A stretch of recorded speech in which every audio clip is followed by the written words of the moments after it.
In his early and mature years, Frederick of Denmark blindly trusted only one woman, and it was neither his mother nor his girlfriend, but his lifelong nanny, Elsa Petersen. Both Mary and her husband, Frederick of Denmark, had difficult childhoods and youths.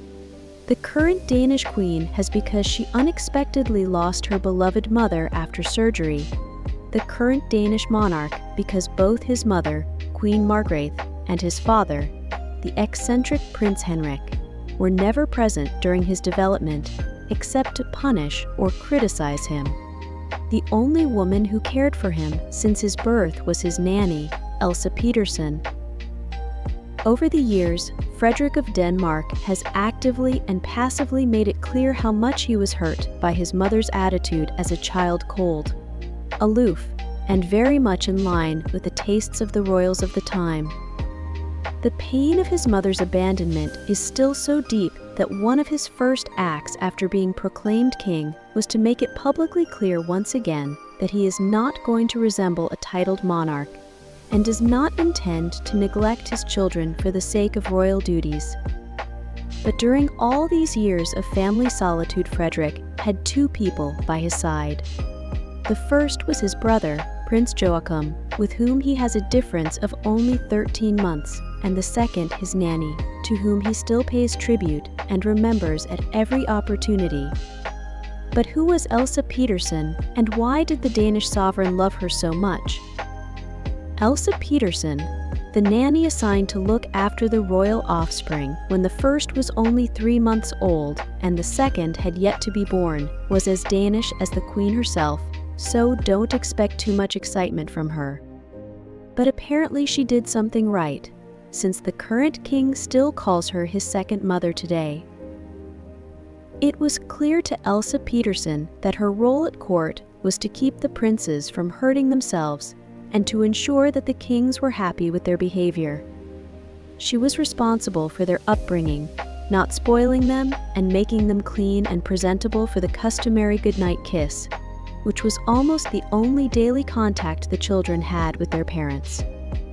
But in caring for such small, world-unknowing children, it was obvious that their relationship would go much further. Elsa was very Danish in her manners, authoritarian, direct and disciplined, and she had to suppress the warm, maternal feelings she had for me and my brother over the years.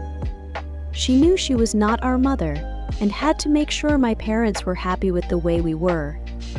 And yet I remember her holding us in her arms, hugging us, and being as close to us as only parents can be. Frederick himself recounts in his memoir, Under Bjelken.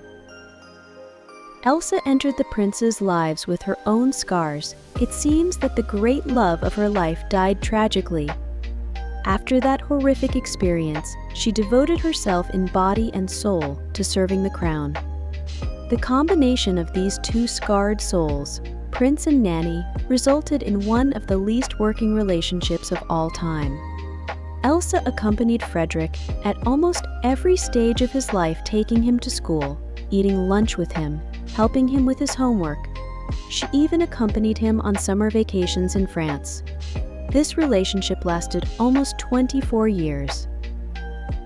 When the 20-year-old crown prince climbed out of the window of an apartment in Amalienborg one summer evening to enjoy a cold beer and a view from the roof, Elsa Petersen was still there and boarded up the window to prevent him from repeating the experience.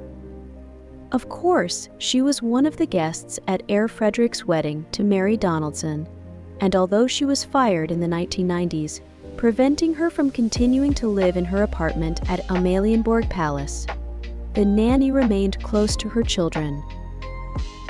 Danish chronicler Trine Wilman reports that Prince Joachim was responsible for informing his former nanny that her services would no longer be needed. But Elsa Petersen did not take this into consideration and was actually one of the guests at the christening of Prince Joachim's firstborn son, Nicholas, Count of Montpezat.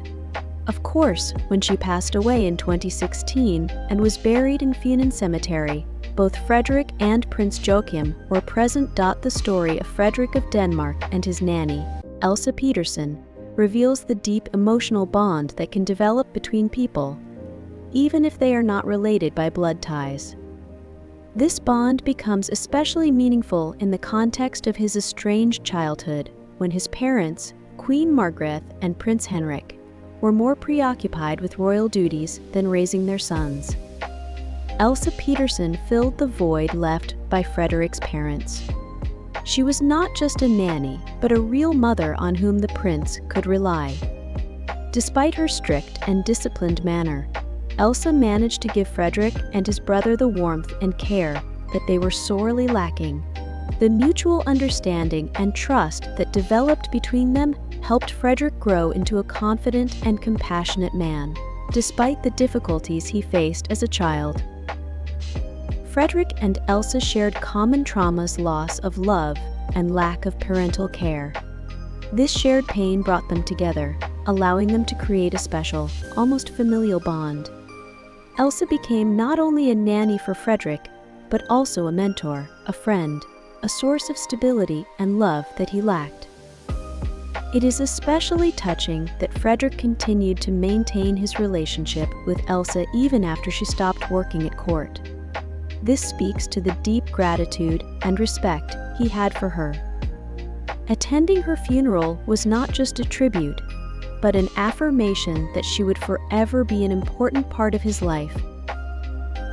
This story emphasizes the importance of emotional support in a person's life, especially at times when parental care is unavailable. Frederick and Elsa's relationship shows that love and affection can be found in the most unexpected places, and that true family is not always a matter of biological ties.